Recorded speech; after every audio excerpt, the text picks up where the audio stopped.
Moderninha Pro. A maquininha sem aluguel e a mais completa de todas. Esta semana, o lado B do coaching.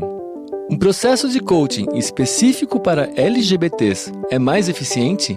Quando você tem uma pessoa que passou pelos mesmos problemas, pelas mesmas dificuldades e momentos de vida, né, que você passou, você passa a ter também um atendimento totalmente diferenciado, focado ali no seu problema, né? Muitas pessoas não conseguem passar pelo processo de se assumir ou, apesar de terem se assumido, não conseguem se libertar. Qual é a importância de se declarar LGBT para a realização pessoal? Se em algum momento ela tem que se esconder, nesse momento ela vai estar fragilizada. Ela vai ter que pensar em cada palavra que ela usa. No trabalho, ela vai pensar, meu Deus, será que vão perguntar o que eu fiz no final de semana? Eu vou ter que mudar o nome da minha namorada para homem de novo. Eu vejo assim, quanto mais naturalidade a gente consegue lidar com um tema, mais natural as pessoas vão receber, né? Então, às vezes, até pessoas que no fundo, podem ser preconceituosas, se você age com naturalidade, essa pessoa vai ficar intimidada de te falar alguma coisa ruim. Qual é a questão que mais atrasa a evolução da vida de LGBTs? Apesar de você ter se assumido, isso não quer dizer que você esteja 100% bem com tudo, né, que você já sofreu, principalmente porque é muito inculcado na nossa infância de que isso é errado, né, dependendo da nossa criação. Então essa parte da libertação também é muito legal, é um trabalho que eu gosto bastante de fazer. A gente trabalha muito com a questão de crenças, né, a gente fala de crenças limitantes, né, que é exatamente isso, tudo que é ensinado para nós durante a nossa infância, principalmente do 0 aos 12 anos, né, então a gente tem que quebrar essas crenças. Como a homofobia internalizada afeta a vida profissional de LGBTs? O fato de você entrar numa empresa que, por exemplo, numa entrevista de emprego, a pessoa vai te perguntar, por exemplo, se você tem se você é casado ou não é, se você é casado ou se você não é. Se você decide esconder isso na entrevista de emprego, você vai ficar com aquilo te martelando. Se você for aprovado na entrevista, fudeu, né? Porque vai ser a pergunta do final de semana, você tem namorado, não tem namorado? É a primeira coisa que principalmente as mulheres querem saber. Então, se é errado, eu preciso ser muito bom em algo pra ninguém ter porra nenhuma pra falar a respeito de mim. Entendeu? Então eu vou ser o melhor profissional da empresa, eu vou ser o gay mais sucedido, eu vou ser a lésbica mais sucedida, eu vou ser a puta empresária, a puta diretora da empresa, porque aí ninguém vai poder falar bosta pra mim.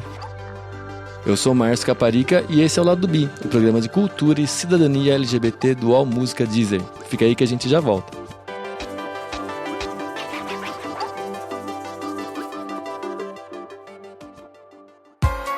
Lado B, cultura e cidadania na Real e com Local. Apresentação Márcio Caparica.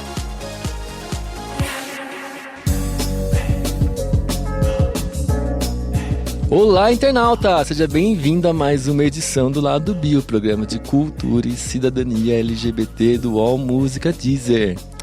Às vezes a gente precisa de uma ajudinha pra gente conseguir alcançar os nossos objetivos. Às vezes a ajuda de gente que não entende o que a gente está passando pode não ser a melhor. Nosso tema hoje é coaching. Eu estou aqui com a Flávia Dura, que ela é uma coach e é responsável pelo Butterfly Coaching, que é a empresa que ela fez, especializada em dar coaching para lésbicas. Confere, Flávia? É isso aí, Márcio. Obrigada pelo convite. É um prazer poder falar para sua audiência. Obrigado. Flávia, me diga, o que é coaching exatamente? Tá, o coaching, na verdade, ele é uma metodologia, tá? Essa metodologia serve para ajudar as pessoas a alcançarem os resultados que elas querem para a vida delas, né? Uhum. E obviamente isso pode ser direcionado para qualquer nicho, e hoje eu estou sendo pioneira aí no nicho de diversidade, ajudando lésbicas a se assumirem, né? Então basicamente o coaching ele faz com que você entenda qual que é o seu momento atual de vida, aonde você quer chegar e encurta esse caminho. Uhum. E no caso, pode ser inclusive para poder se assumir. E no que isso é diferente do trabalho que alguém vai fazer com um psicólogo ou com um psiquiatra? Tá, o trabalho com psicólogo e psiquiatras é um trabalho muito mais voltado para o passado, né? É um trabalho para poder se entender um pouco melhor, entender o porquê você é da maneira que você é, e voltado sempre para o passado. O coaching é uma metodologia que ela é voltada totalmente para o futuro, né? Não importa o porquê você é desse jeito, o que importa é o que você quer alcançar na sua vida, os objetivos que você quer conquistar. E aí para isso a gente traça um planejamento e faz a pessoa entrar em ação, né? Então, por isso que o processo de coaching ele tem início, meio e fim. Ele dura aproximadamente aí 3 meses apenas, diferente do processo de terapia que pode durar aí anos, né? Até. Mas calha, às vezes, a pessoa ser, entre aspas, reincidente, tipo assim, se ela volta daqui a um ano, fala, ai, Flávia, vamos fazer mais uma sessão, com mais um planejamento, como é que é? Pode existir a situação da pessoa querer retomar para ver se ela está indo no caminho certo, se é isso mesmo, se a velocidade que ela está alcançando os objetivos dela está de acordo, né? Ou se por acaso aconteceu alguma coisa na vida dela, ela mudou algum objetivo específico, ela pode fazer um novo processo de coaching focado nesse novo objetivo, né? Que os LGBT, vamos começar com os LGBTs em geral, antes de fechar mais um pouco. O que os LGBTs têm de específico que requer uma atenção diferenciada das pessoas hétero e cis? Eu acredito que foi o que você comentou no início do nosso bate-papo, né? Quando você tem uma pessoa que passou pelos mesmos problemas, pelas mesmas dificuldades e momentos de vida, né, que você passou, você passa a ter também um atendimento totalmente diferenciado, focado ali no seu problema, né? Diferente de quando você conta alguma coisa relacionada à questão LGBT para uma pessoa que não é LGBT, né? Para uma pessoa hétero. Então a questão da empatia, de você conseguir ajudar melhor durante o processo, saber exatamente qual é a dor que aquela pessoa está passando naquele momento. Então ajuda demais no processo, né? Muito voltado à questão de culpa, né? De ser o que é, né? Enfim, a culpa porque a sociedade diz que é errado a gente ser desse jeito, né? E muito questão da libertação também. Então, muitas pessoas não conseguem passar pelo processo de se assumir, ou, apesar de terem se assumido, não conseguem se libertar, né? Que é uma fase importante que eu acho aí do processo, que é simplesmente, por exemplo, a mulher, ela teve o sonho, que nem eu tive, de cortar o cabelo há anos da vida dela, e ela nunca fez, porque ela pensava que as pessoas iam enxergar ela de uma maneira diferente, que ela ia se tornar masculinizada, uma série de coisas. Então, apesar da pessoa ter se assumido, existe essa fase da libertação também, né? De poder se libertar do estilo que quer usar, o homem se vestir de uma maneira mais feminina, ou a mulher se vestir de uma maneira mais masculinizada, né? Não porque quer ser homem, ou o homem porque quer ser mulher, simplesmente porque é o estilo, ou como se sente confortável. Você já chegou a atender pessoas trans? Nunca atendi em processo individual pessoas trans, mas a gente já teve trans que acompanham o nosso trabalho, acompanham os nossos vídeos, acompanha o nosso canal, o nosso Facebook. E é legal ter esse retorno também, saber que apesar do nosso trabalho ser muito voltado para a comunidade lésbica, acaba impactando a vida de outras pessoas também, né? Da nossa comunidade. Então, eu fico muito feliz com isso também. Porque eu tenho a impressão que os trans têm muito esse processo de libertação mais intenso, porque elas, né, além de reconhecer o gênero, tem, né? Vou agora pôr saia, agora vou... Ou não, tem gente trans que não gostam, mas enfim, né? Uma coisa mais intensa. Inclusive, né, existe a pressão da própria família, né? Quando a pessoa se assume, da família... Eu tive essa pergunta dentro de casa, né? Mas quer dizer agora então que você vai virar homem, você vai se vestir que nem homem? Pelo amor de Deus, não vai se tornar masculinizada, né? E hoje em dia, obviamente, a gente já dá risada disso dentro de casa, né? Sabe que na época eram comentários preconceituosos, né? Mas que era o melhor que podia ter sido feito naquela etapa, né? Sim. Mas acontece. Não, eu lembro nitidamente, assim, que o mais impressionante depois do dia que eu contei pra minha família a impressão que eles têm no dia seguinte, você é exatamente a mesma pessoa. Porque eles acham assim que agora que você contou, amanhã você vai aparecer de salto alto e peruca, né? Sim. Então, você chega igual e olha, dá um nó na cabeça deles, né? Sim. Tipo assim, que, na verdade, que já era gay desde sempre, eles que não aceitavam. E então, o que as lésbicas têm de específico que fez você se interessar por essa questão? Eu acho que o principal ponto é por eu ter passado por essa transformação, né? Essa transformação de vida mesmo, de você utiliza o termo se declarar, eu achei bem legal. Você conseguir se declarar, né, homossexual, você conseguir se libertar numa sociedade que é extremamente machista, é um desafio muito grande. Então, eu acredito que pela minha própria história de vida, Isso que me incentivou, na verdade, a ter a vontade de ajudar outras mulheres a passarem por esse momento, né? Ter um apoio realmente. Às vezes, quando a mulher vai procurar uma terapia, a terapia não trata especificamente do apoio no sentido como que você vai falar para os seus pais, o que você vai falar para os seus pais, qual é a ordem dos familiares que é melhor você falar, esses detalhes de estratégia. Porque, na verdade, para tudo na vida eu acredito que a gente tem que ter estratégia, né? Eu sou coach, então é normal que eu pense dessa maneira, né? Como funciona a minha mente. Mas para esse momento também, né? Se você se preparar, chances são que você pode evitar muitos problemas que você teria, né? A gente vê jovens aí se assumindo na noite de Natal, no Réveillon. Então, se existe essa realmente preparação, né? Você focar nessa questão, não, é isso que eu quero resolver da minha vida nesses próximos 3 meses e ter uma pessoa que te acompanhe nesse processo. Sabe, Márcio, eu faço exatamente o que eu gostaria que tivessem feito comigo, né? De eu ter realmente uma pessoa que pudesse ter me ajudado. Conta a sua história. Você falou que você usou sua história como referência. Conta um pouquinho como é que foi com você. Tá.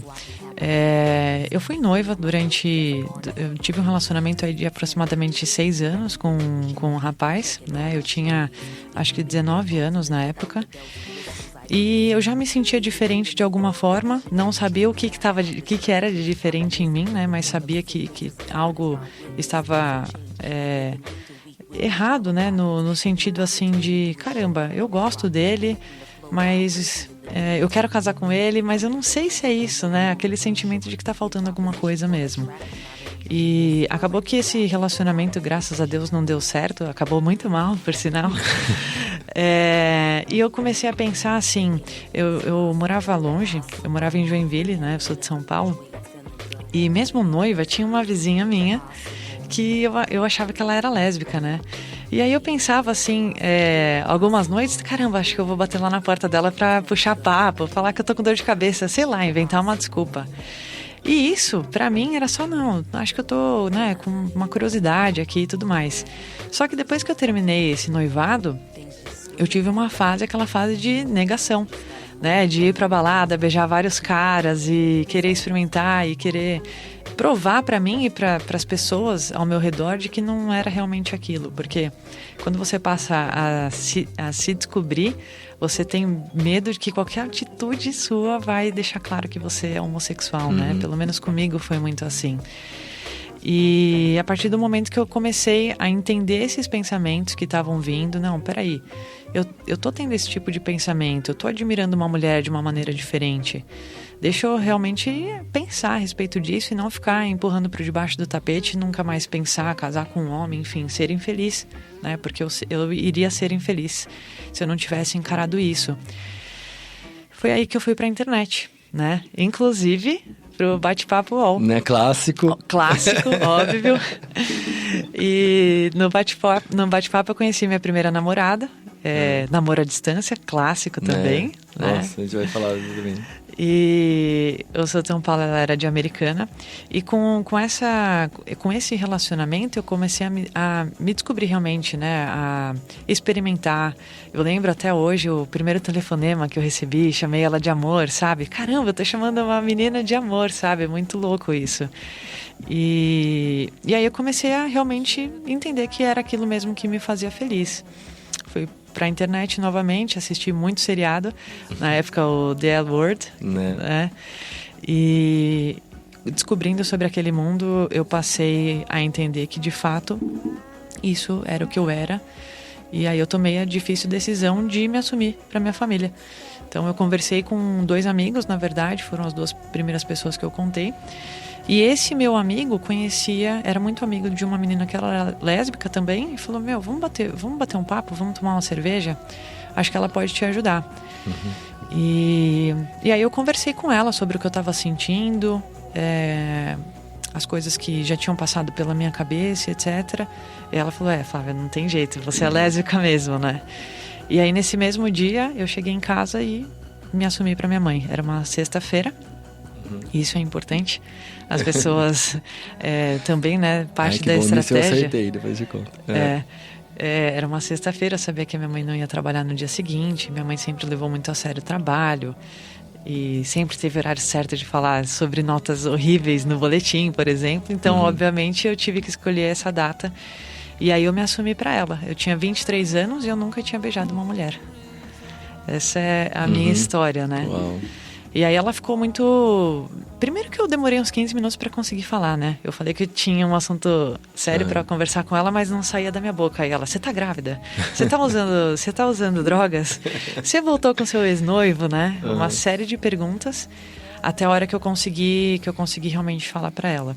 E na época foi interessante que eu me assumi bissexual. Eu não me assumi lésbica.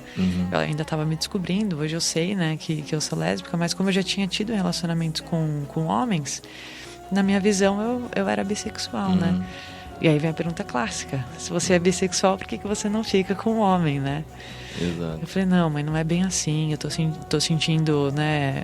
Tô amando mesmo uma pessoa, eu quero conhecer ela pessoalmente. Mas você nunca beijou? Como que você pode ter certeza disso? Eu ia perguntar isso é uma coisa comum? De repente a mulher chegar pra você e falar: Flávia, olha, eu tô pensando nisso, mas eu nunca fiquei com uma menina, e você ajuda ela a processar? É comum, porque como a mulher, a nossa cabeça foi feita para que a gente case com um homem, tenha filhos, seja dona de casa. Isso, graças a Deus, né? Tá mudando bastante durante os últimos anos. Mas as crenças que são passadas, né, da nossa família para as mulheres ainda é muito isso. Então a mulher, ela não se permite, né? O homem, eu acredito, por ele ter o desejo sexual muito mais aflorado, principalmente aí na adolescência, né? Ele se permite mais experimentar e mais cedo. A mulher, você vê mulheres aí com 50 anos não tendo coragem de experimentar, de beijar uma outra mulher, sabendo que é lésbica ou que é bissexual. É comum isso acontecer.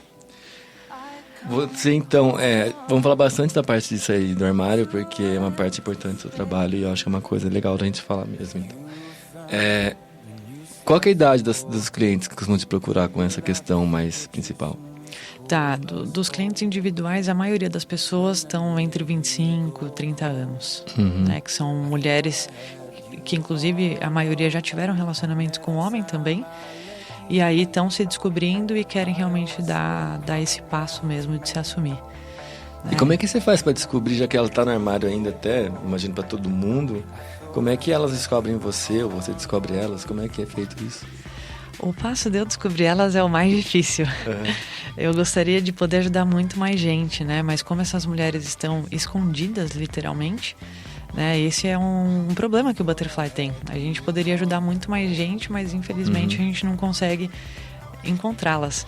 Então, qual é o endereço do Butterfly? Vamos lá, você que está curiosa para é www.butterflycoaching.com.br. Legal. E é isso que a gente faz. Tem o site, tem o canal no YouTube também, tem a página no Facebook, Instagram. Então a gente vai trabalhando as mídias sociais para que quando a pessoa digite algum termo específico, né, com relação a se assumir, né, que ela consiga encontrar a gente o mais fácil possível, né? O seu trabalho de coaching, quando você pega alguém que não saiu do armário, sempre termina com a pessoa saindo do armário ou às vezes você avalia que a pessoa não está pronta ainda para isso? Os casos que eu peguei, sempre a pessoa estava pronta. Principalmente ali quando a gente tem o que eu chamo de uma sessão gratuita, né? Uma sessão Se Assumir Liberta, né? Que é até parte nome de um movimento que eu criei, depois posso te contar um pouco mais a respeito. Nesse primeiro bate-papo a gente já valida muito qual é o momento da pessoa, né? Então se o processo de coaching vai ser voltado para autoaceitação ou para a questão realmente de se assumir, né? Então, na minha visão, existem algumas fases aí durante todo esse processo. Uma é de se descobrir mesmo, outra de se aceitar, outra de se assumir e a questão de se libertar também. Então, a gente trabalha em todas essas fases aí, né? Não muito a descoberta, porque a descoberta a pessoa vai buscando mais na internet, ainda está com muito receio de pedir ajuda. Mas, de repente, então, o fato da pessoa já estar te procurado quer dizer que ela já está pronta para começar a sair do armário. Sim, ela só não tem coragem ainda, não sabe muito bem como fazer. Legal. Então, como é que é? Eu lembro que tem um vídeo que você fala desses 5 estágios. Resumidamente, então, para a pessoa sistematizar na cabeça dela agora, como é que são? Essa questão da descoberta, né? Então a pessoa ir percebendo que ela tem sentimentos com relação a uma pessoa do mesmo sexo, no caso, né? Aí ela vai se descobrindo. Ela pode sim experimentar ou não, né? Nesse momento.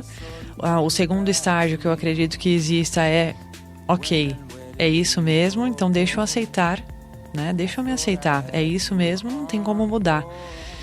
Principalmente quando a gente fala aí de lésbicas, no meu caso, por exemplo, foi como se eu tivesse me aceitado mesmo, passou um túnel do tempo na minha cabeça.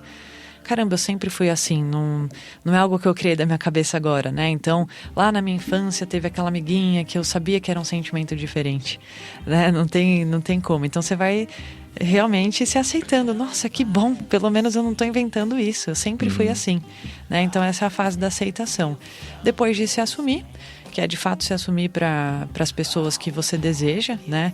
Eu sempre divido se assumir para os familiares, se assumir para os amigos, se assumir no trabalho e se assumir para a sociedade, né? Que é ao ponto de você ir num restaurante com a sua namorada, com a sua mulher, chamar ela de amor na frente de outras pessoas, andar de mãos dadas na rua, né? Então tem essas questões também. E a fase da libertação, que é realmente se livrar de toda a culpa de ser quem você é, né? Porque apesar de você ter se assumido, isso não quer dizer que você esteja 100% bem com tudo, né? Que você já sofreu.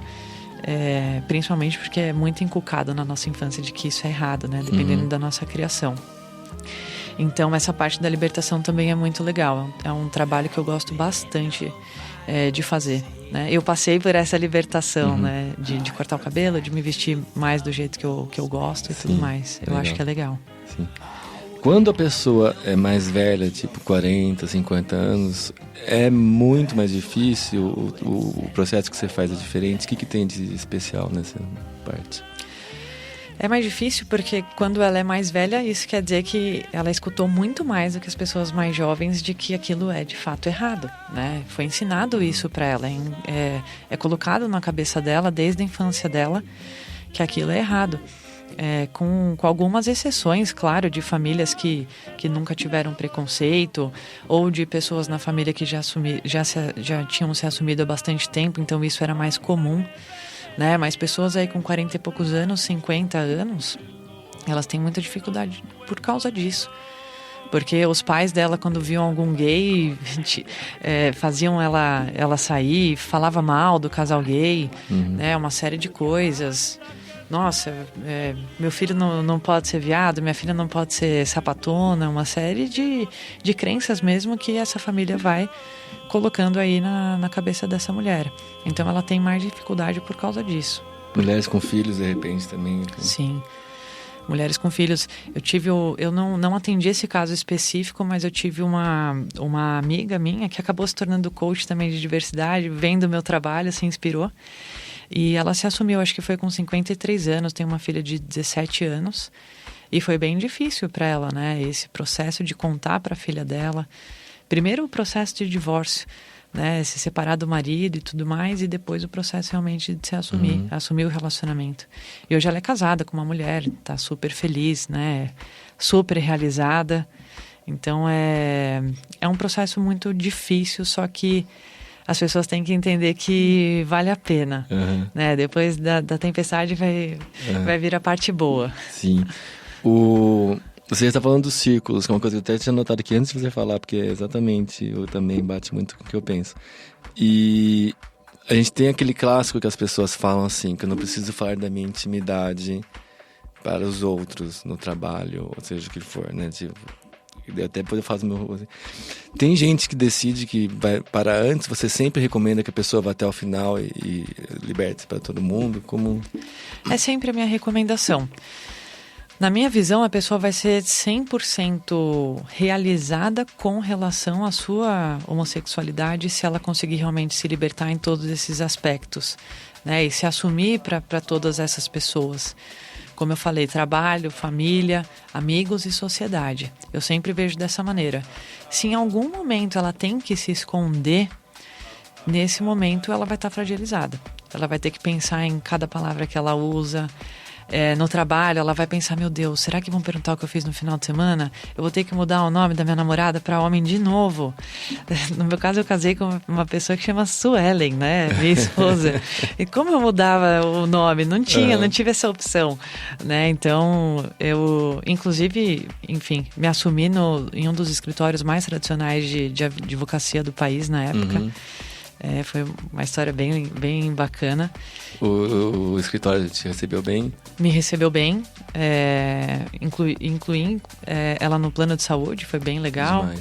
A gente fez a União Estável.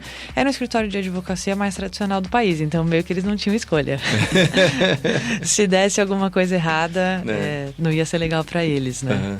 Que legal. Mas eu sempre falo isso porque quando a pessoa me fala essa coisa assim, eu não preciso falar da minha intimidade no trabalho, eu falo, você não tá falando se você vai dar o cu, se você Exatamente. faz frango assado, ou seja o que for. O que você vai fazer entre quatro paredes, exato, né? Tipo assim, como o seu colega fala que foi pro cinema com a namorada Sim. e depois fez um jantar, e até no caso de homens héteros, vai pro motel depois. Por Sim. que você não pode ter mesmo, né? Não é nada mais íntimo do que os outros falam, né? Exatamente. Eu vejo assim, quanto mais naturalidade a gente consegue lidar com um tema, mais natural as pessoas vão receber, né? Então, às vezes, até pessoas que no fundo, podem ser preconceituosas, se você age com naturalidade, essa pessoa vai ficar intimidada de te falar alguma coisa ruim. Né? Até porque outros colegas ali vão estar te apoiando, vão estar tratando aquilo como se fosse realmente natural, porque é. E aí essa pessoa, ela não vai ter coragem também, né? Por isso que eu acho muito importante. Eu acredito que quanto mais pessoas se assumirem, melhor vai ser para nós no futuro, né?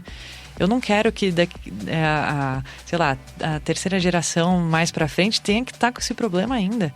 Eu acho que até eu morrer, infelizmente, vai estar, né? Mas eu não quero que outras gerações tenham esse mesmo problema. Eu quero que seja algo simplesmente natural. Por isso que é importante, quanto mais pessoas se assumirem, menos a gente vai precisar fazer isso no futuro. Mas ainda é necessário. Esse processo de você abrir sua homossexualidade para o mundo, a gente está falando muito do nível pessoal, familiar e tal, mas ele também pode afetar tanto o nível profissional como talvez financeiro e da saúde das pessoas. Tem essa experiência de observar isso mudar? Olha, na minha visão, por exemplo, a questão no trabalho, tá? O fato de você entrar numa empresa que, por exemplo, numa entrevista de emprego, a pessoa vai te perguntar, por exemplo, se você tem se você é casado ou não é, se você é casado ou se você não é. Se você decide esconder isso na entrevista de emprego, você vai ficar com aquilo te martelando. Se você for aprovado na entrevista, fudeu, né? Porque vai ser a pergunta do final de semana. Você tem namorado, não tem namorado? É a primeira coisa que principalmente as mulheres querem saber, né? Se a outra mulher tem namorado, se não tem, como é que é a vida amorosa dela. Então, se você, por exemplo, numa entrevista de emprego, esconde isso, vai ser horrível para você. E aí é o que eu falo, mas Flávia, e se eu me assumir logo na entrevista de emprego porque me perguntaram? Eu não acho que você tem que simplesmente ficar falando, mas se te perguntarem, porque é uma pergunta comum aqui no Brasil, você deve falar sim. Né? Não tem problema algum. Se não te contratarem por causa disso, graças a Deus. Que bom. Que bom que você não vai precisar trabalhar numa empresa que é homofóbica. Porque senão você sofreria muito mais todos os dias. O trabalho, a gente passa o nosso tempo no trabalho aí 8, 10, 12 horas por dia. E você tem que conviver com homofóbicos. Que bom. Que bom que essa empresa não te contratou. Exatamente. Também concordo em gênero, número e grau. Porque é isso mesmo. Tem algum caso que você já pensou, que você pensa, realmente seu nó é complicado demais, é melhor de repente você não, nesses nossos 3 meses aqui pra gente, não sair do armário, vamos esperar 1 ano? Não teve nenhum caso específico, tá? Existe no processo de coaching quando a pessoa não está pronta para o coaching. Então, por exemplo, se ela está com questões muito relacionadas ao passado dela, ou se a gente percebe que existem alguns pensamentos já voltados, né, pensamentos suicidas, então essa pessoa não está pronta para o processo de coaching. E aí eu encaminho para profissionais de psicologia, psiquiatria e tudo mais. Por isso é muito importante esse primeiro bate-papo, para validar esses pontos, né? E não quer dizer que ela nunca vai poder fazer o processo de coach, só quer dizer que nesse momento não é o melhor para ela. Certo. Provavelmente as pessoas que são muito novinhas não são exatamente seus clientes, mas podem estar ouvindo. Então, assim, Sim. né, eu acho que é legal de comentar isso.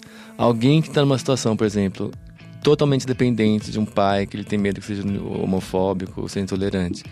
Você acha que de repente é o caso de esperar? Na minha visão, quando você depende 100% financeiramente, se você puder esperar é melhor. Né? A não ser, por exemplo, que você tenha os pais, né? A mãe, então, você sabe que você vai conseguir um certo apoio, mas o pai é extremamente homofóbico. Nesse caso, você pode buscar o apoio da mãe, né? E de repente pedir para não contar no primeiro momento, mas só para você tirar aquele primeiro peso das suas costas. Né? Agora, se você sabe que a sua família é extremamente homofóbica, você tem certeza absoluta que você vai ser expulso de casa, não se assuma, não nesse momento, né? E talvez isso seja um impulso para que você tome controle da sua vida antes, né? Então, comece a trabalhar, comece a juntar uma grana, de repente converse com alguns amigos que estão na mesma situação que você, aluga um AP, sabe? Então, existem outras soluções que não precisam ser tão levados à risca, assim. Né? Eu acho que aí uma idade boa, 18, 19 anos, é boa tanto para se assumir quanto para começar a tomar conta da própria vida, né? Demais. Então agora, os clientes que chegam para você assim, olha, Flávia, essa parte de sair do armário, já tô bem. Quais são as outras questões que elas trazem para você? Que elas sentem necessidade de resolver. A questão da culpa mesmo.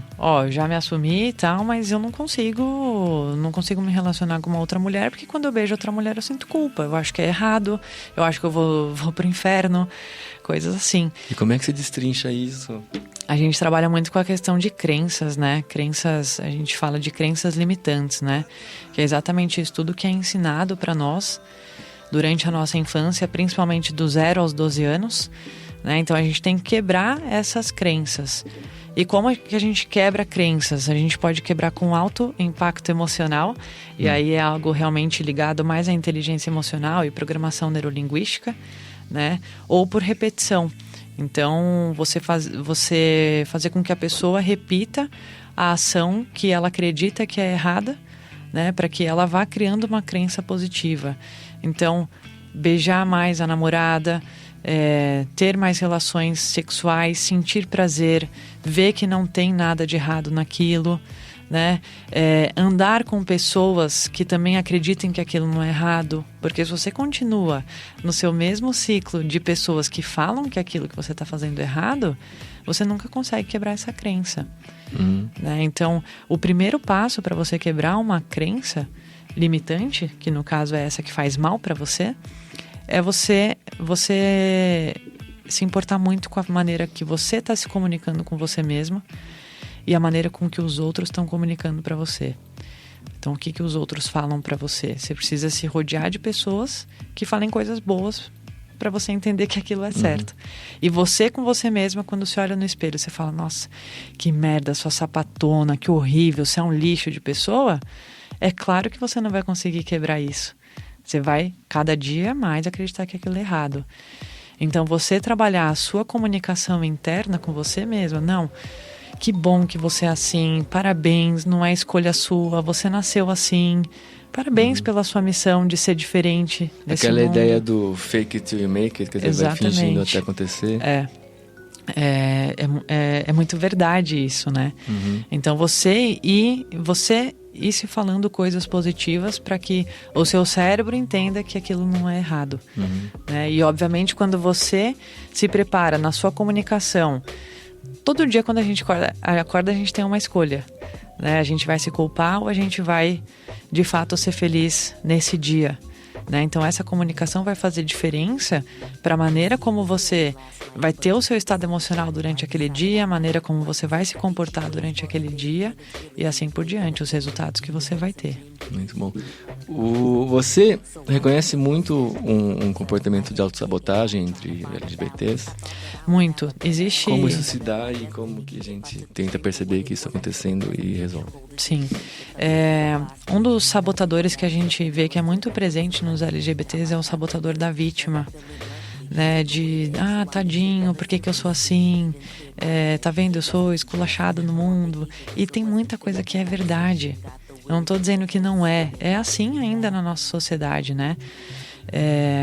Mas quando a gente alimenta essa vítima dentro da gente, só vai fazer mal para nós mesmos, né? Então esse sabotador da vítima, existem pensamentos que são padrões, né, dele, que você precisa ao longo da sua vida entender que não é o lado certo do seu cérebro que está te falando que aquilo faz sentido ou não. É simplesmente porque você já passou por situações que você foi realmente a vítima, né? Só que o seu cérebro quer te colocar nessas situações, mesmo que elas não existam mais.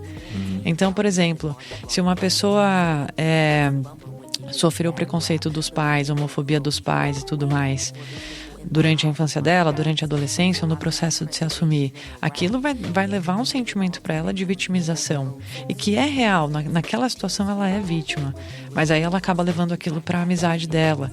Então na roda de amigos ela é o coitadinho, então ela vai se vitimizando. No trabalho todo mundo tem que dar tapinha nas costas, falar parabéns, que trabalho lindo que você está fazendo e tudo mais. Então precisa estar muito ligado nisso, né? Existem situações que nós somos vítimas, sim, porém não levar isso para todos os aspectos da nossa vida. Você trabalha muito com lésbicas e as lésbicas têm a fama de terem relacionamentos super emocionais, passionais e aquela coisa de se mudar no dia seguinte, ou, né, brigas que, né, joga toda a roupa na rua e tal. Que eu acho que talvez seja um pouco de exagero, mas é um clichê que talvez tenha fundo de verdade. Isso tem a ver com algum certo assim, sentido de autossabotamento também, ou tem alguma outra razão?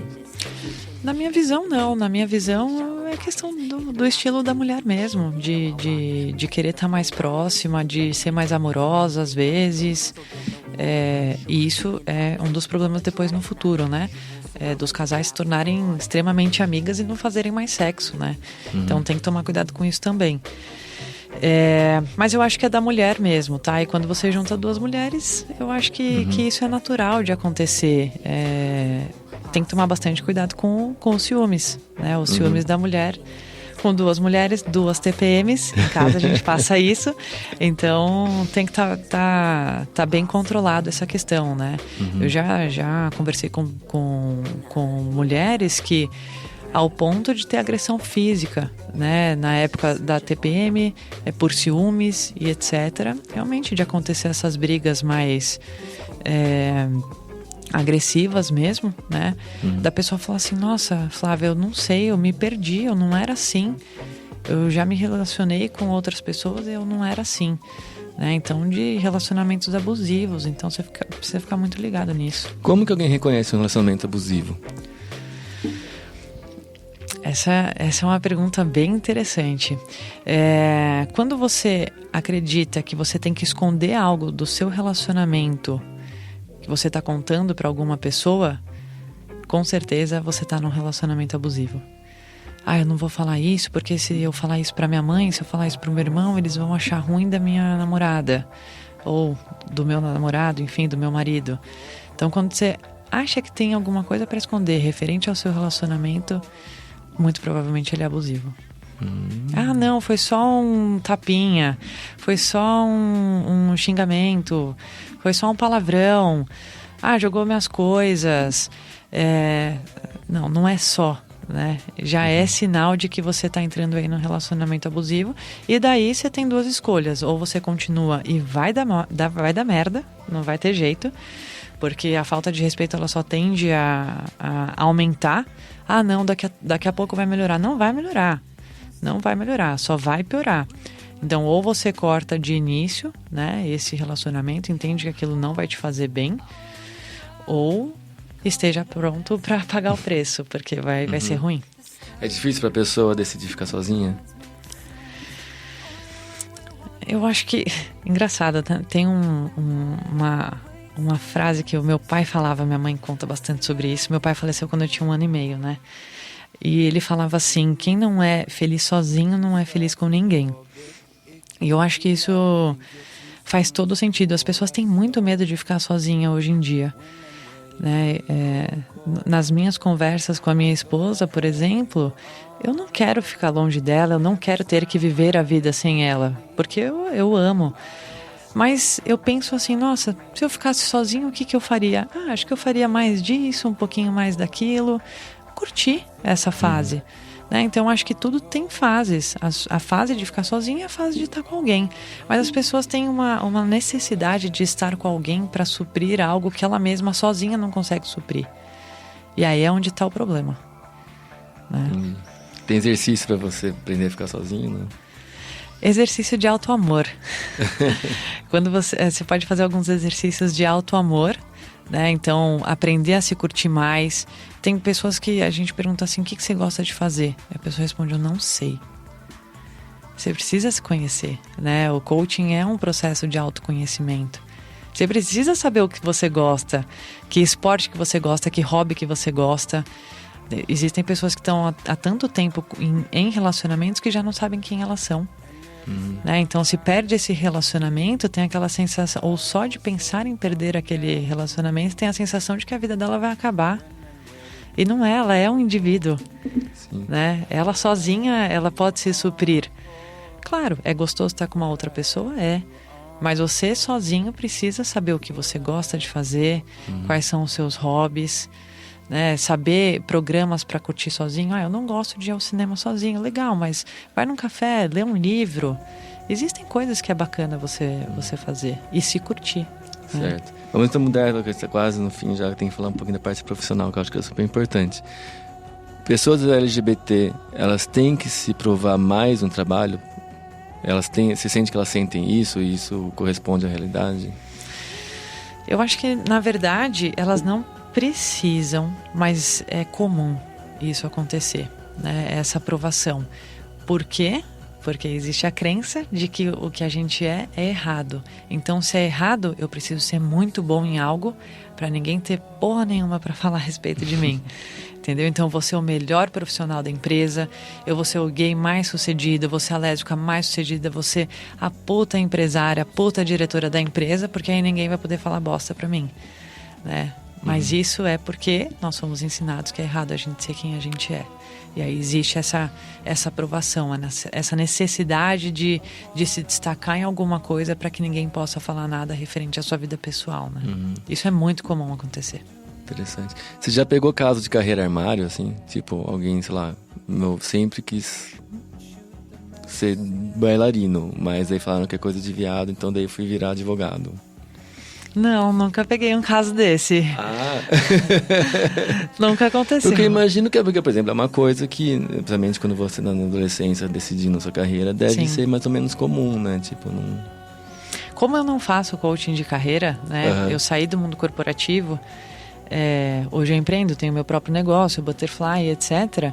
Então eu já não atuo, nunca atuei na verdade com coaching de carreira, apesar de ter sido uma procura muito forte, porque eu trabalhava em recursos humanos, né?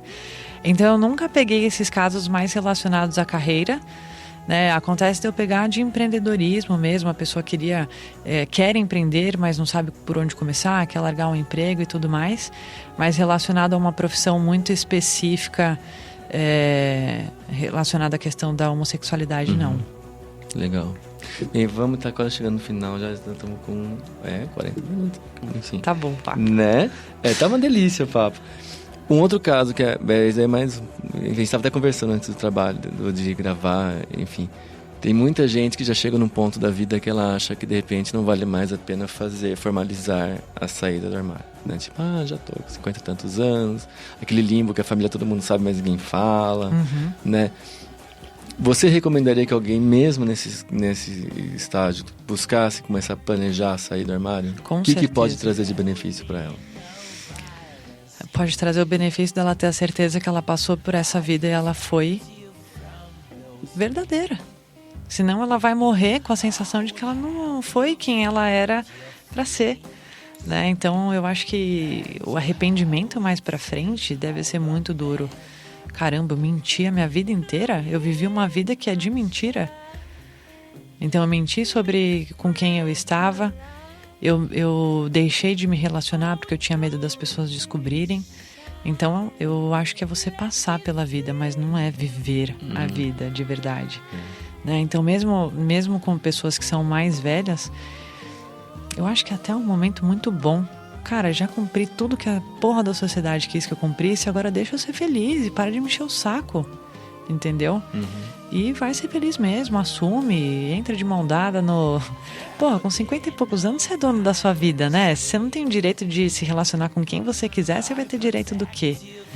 Então, eu acredito que pessoas nessa fase têm que se assumir sim, tem que ser feliz e não pode deixar passar mais tempo, porque é uma fase que ainda dá para aproveitar muito a vida. E eu sempre também, nessas horas, eu lembro, minha mãe é ortodontista. E ela fala, uma vez ela falou isso, eu nunca esqueci, que ela fala assim, que chega, às vezes, um paciente pra ela, né? E ela fala, então, né, essa sua mordida cruzada, você pode fazer assim, você pode tal. A pessoa fala assim, mas eu tô muito velha pra botar aparelho. E daí ela fala assim, mas quando que você vai ser mais jovem? Exatamente. Né?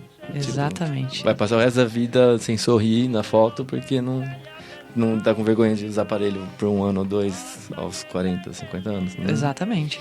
Quando você pensa...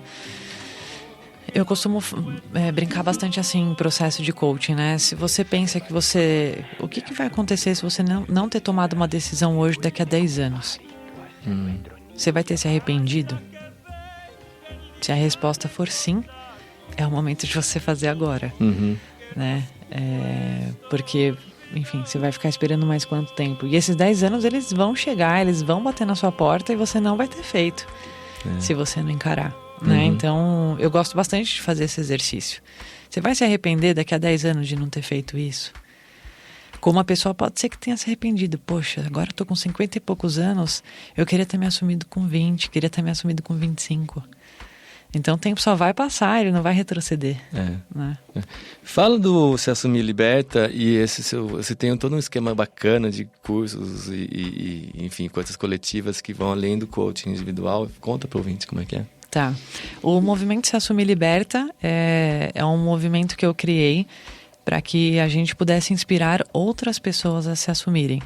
Então, independente se a pessoa é LGBT ou não, a gente criou a hashtag Se Assumir Liberta, né? E você coloca a sua foto e posta com essa hashtag para inspirar outras pessoas a se assumirem também. Então a gente já recebeu centenas de fotos aí de casais, de lésbicas, de gays, de héteros, de famílias, enfim, com a hashtag mostrando aí que realmente apoiam, né? Que as pessoas cada dia mais se assumam. Com relação ao Butterfly, a gente tem um atendimento individual de coaching que é pessoalmente comigo, né? A gente faz de maneira online.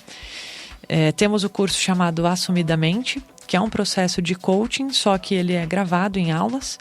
Minha agenda não comporta atender todas as pessoas ao mesmo tempo, né? E às vezes pela situação financeira a pessoa também não consegue me contratar de maneira individual. Então essa foi uma maneira ótima para que outras pessoas tenham acesso também ao processo de coaching, né? E agora, nesse ano de 2017, a gente vai trabalhar muito com inteligência emocional. Então, palestras específicas com essa questão de quebra de crenças, que a gente comentou bastante, e seminário de imersão de 1 dia para a gente trabalhar nessa quebra de crenças, né? Que é o Liberta, que é o seminário de inteligência emocional. E tô lançando um livro digital também, né? Vai ser meio que um guia prático aí de como se assumir, né? Mais voltado para lésbicas nesse momento. E ainda não foi lançado, mas é um projeto que eu tô tratando com muito carinho também. Que demais. Sempre que a gente está chegando no final do programa, a gente dá a oportunidade do nosso convidado se autopromover. Então, já estava fazendo isso, mas vamos finalizar. Vamos lá, redes sociais, site, e-mail, eventos que você estiver participando. Na verdade, no Butterfly, no site do Butterfly, né, que é o www.butterflycoaching.com.br, a pessoa vai ter acesso a todas essas maneiras de conseguir fazer um processo individual ou participar de uma palestra gratuita minha. E também do Assumidamente, que é esse curso online. O curso é Assumindo 100% controle da sua vida.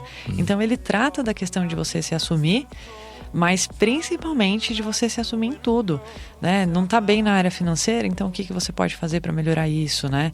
Não está bem na sua saúde, enfim, todas as áreas a gente faz. O curso ele é voltado para você fazer uma análise de todas as áreas da sua vida. E a partir daí começar a trabalhar na melhoria desses resultados, né? Fazer um planejamento e entrar em ação para mudar de vida. Que demais, tá certo. E você, obrigado, vem aqui. E você encontra o Lado B nas redes sociais mais bacanas do mundo. Nós estamos no Facebook, facebook.com/programa Lado B, no Twitter em @programa Lado B e no Google Plus em google.com/mais Lado B. Você consegue ouvir o Lado B aqui no UOL Música Deezer a partir das sextas-feiras e a partir das segundas-feiras ele está no SoundCloud, no YouTube e no iTunes. Enquanto você estiver no iTunes, aproveita, deixa um review de 5 estrelas que a gente fica mais famoso, as pessoas ficam sabendo da gente. Você pode também ir lá e assinar o programa porque ele já baixa automaticamente no seu celular. Nosso site, você sabe, é o www.ladob.com, onde eu escrevo quase todo dia e no final de cada post tem um botãozinho muito simpático para você fazer uma doação, seja uma doação única ou uma doação mensal. Vai lá, pinga uma graninha, que é assim que a gente se sustenta. Nosso e-mail é programadob@gmail.com. Mande sugestões, críticas, elogios, que eu leio tudo e respondo apenas o que me convém. Sou bem sincero com isso. E eu sou o Márcio Caparica e esse foi o Lado B, o programa de cultura e cidadania LGBT do UOL Música Deezer. Até semana que vem. Beijo.